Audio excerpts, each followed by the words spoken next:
Hello friends, welcome to our YouTube channel men's education. आज के इस वीडियो में हम सर्वनाम के भेद उदाहरण सहित सीखेंगे। तो चलिए बिना देर किए शुरू करते हैं आज का हमारा महत्वपूर्ण टॉपिक सर्वनाम के भेद। सबसे पहले आपको सर्वनाम की परिभाषा देखनी है कि सर्वनाम किसे कहते हैं। संज्ञा के स्थान पर प्रयोग किए जाने वाले शब्दों को सर्वनाम कहते हैं। आपको यहाँ पर ध्यान रखना है कि संज्ञा के स्थान पर जो शब्द प्रयोग किए जाते हैं उन्हें हम सर्वनाम कहते हैं। जैसे मैं, तू, यह, वह, जो, सो, कोई, कुछ, कौन, क्या, आप, ये सभी क्या है? ये सभी सर्वनाम हैं। ये सभी शब्द संज्ञा के स्थान पर प्रयोग किए जाते हैं। इसके बाद में आता है सर्वनाम के भेद। सर्वनाम के 6 भेद हैं। आपको बताना है सर्वनाम के कितने भेद हैं। तो सर्वनाम के 6 भेद हैं। सबसे पहला है पुरुषवाचक सर्वनाम, उसके बाद में निश्चयवाचक सर्वनाम, अनिश्चयवाचक सर्वनाम, प्रश्नवाचक सर्वनाम, संबंधवाचक सर्वनाम और निजवाचक सर्वनाम। अब हम इसमें सबसे पहले पुरुषवाचक सर्वनाम की परिभाषा और उदाहरण देखेंगे।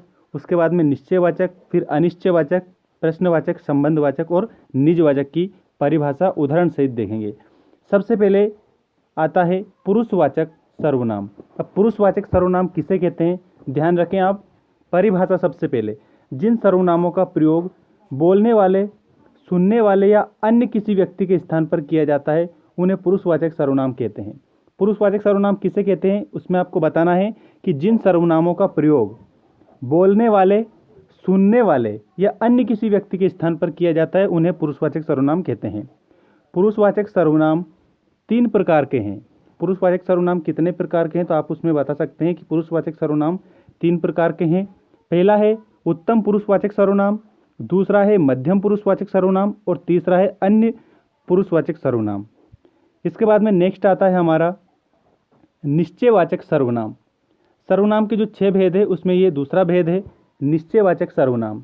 अब निश्चयवाचक सर्वनाम की परिभाषा देखें कि निश्चयवाचक सर्वनाम किससे कहते हैं। वे सर्वनाम जो किसी दूरवर्ती या समीपवर्ती व्यक्ति, प्राणियों, वस्तुओं का बोध कराते हैं उन्हें निश्चयवाचक सर्वनाम कहते हैं। किसे कहते हैं निश्चयवाचक सर्वनाम? वे सर्वनाम जो किसी दूरवर्ती या समीपवर्ती व्यक्ति, प्राणियों, वस्तुओं का बोध कराते हैं उन्हें निश्चयवाचक सर्वनाम कहते हैं।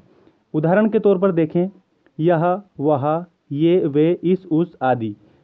सबसे पहला उदाहरण है, यह मेरा घर है, वह मनीष का, मतलब ये निश्चयवाचक सर्वनाम है।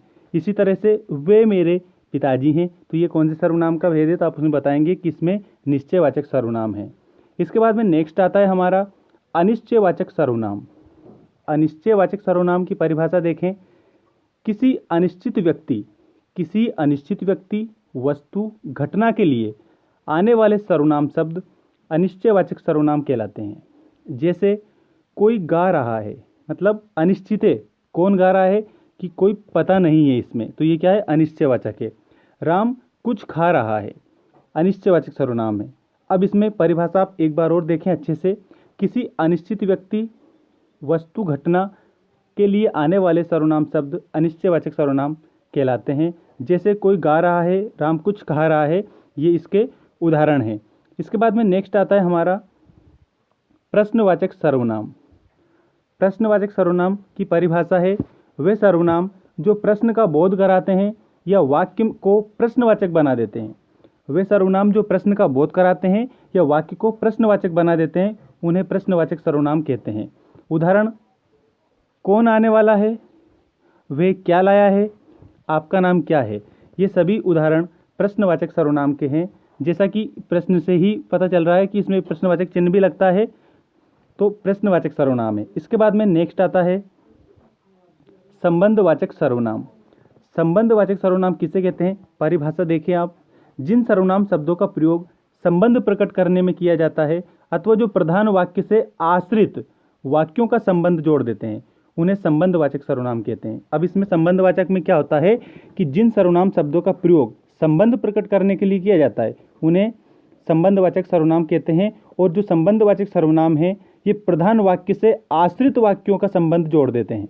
जैसे जो, वह, जो, सो, जिसे, जो, जैसा, जैसा, जैसा, वह, जिसको, उसको, जिससे उससे, जिसकी उसकी, जितना उतना, जिसे वही, जिसे उसे, जैसी वैसी, जिसने उसने, तेते जेती आदि। ये क्या है? संबंधवाचक शब्द हैं, मतलब संबंध प्रकट करते हैं, तो ये संबंधवाचक सर्वनाम की श्रेणी में आते हैं। उदाहरण के तौर पर जो करेगा सो भरेगा। इसके बाद में नेक्स्ट उदाहरण है जैसा करोगे वैसा भरोगे। अगला है जितनी लंबी चादर उतने ही पैर पसारो। तो इनमें जो सो आया, इसी तरह से जैसा वैसा इसी में आया, इसी तरह से जितनी और उतने। तो ये क्या है? ये जो कि हमने जैसे उदाहरण में देखा था, तो ये संबंध प्रकट करने वाले शब्द हैं, तो ये संबंधवाचक सर्वनाम का बोध कराते हैं। इसके बाद में अगला आता है निजवाचक सर्वनाम। निजवाचक सर्वनाम की परिभाषा देखें। वे सर्वनाम जिन्हें कर्ता द्वारा स्वयं अपने लिए प्रयुक्त किया जाता है निजवाचक सर्वनाम कहलाता है। अब ये क्या है? निजवाचक सर्वनाम में वे सर्वनाम जिन्हें कर्ता द्वारा, किसके द्वारा? कर्ता के द्वारा स्वयं अपने लिए प्रयुक्त किया जाता है, मतलब स्वयं के लिए प्रयुक्त किया जाता है, यह निजवाचक सर्वनाम की श्रेणी में आता है, यह निजवाचक सर्वनाम कहलाता है। जैसे मैं अपना काम स्वयं करता हूँ, तो मतलब यहाँ पर ये स्वयं दे रखा है, अपने लिए, खुद के लिए, तो यहाँ पर निजवाचक सर्वनाम होगा। इसी प्रकार से अगला उदाहरण क्या है? हम खुद ही इधर आ गए।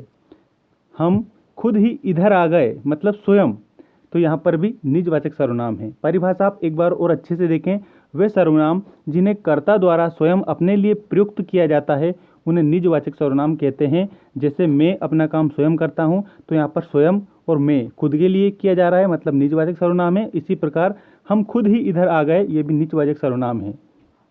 फ्रेंड्स, यदि आपको वीडियो पसंद आए तो चैनल को सब्सक्राइब करना ना भूलें। चैनल का नाम है men's education. Thanks for watching. जय हिंद, जय भारत।